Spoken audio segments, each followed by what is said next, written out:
வாழைக்கருவாடு வறுவல் எப்படி செய்யலான்னு பார்ப்போமா? இது வந்து வாழை இலை வந்து ஒரு முள்ளு தான் நல்லா நீள நீளமா இருக்கும். துப்பு வாழைன்னு சொல்லுவாங்க எங்க சைடெல்லாம்.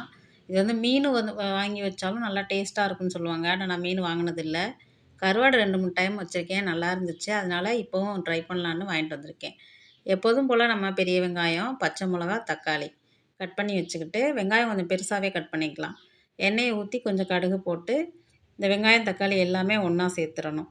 சேர்த்துட்டு, நம்ம அந்த வெங்காயத்த நல்லா வதக்கிட்டு, எண்ணெய் இருக்கும் பார்த்தீங்களா? அதில அந்த கருவாட எடுத்து வச்சிரணும். சட்டியில படுறது மாரி வைக்கணும். ஏன்னா, அப்பதான் அது நல்லா வேகும். கருவாடு நல்லா பெருசா இருக்குல்ல.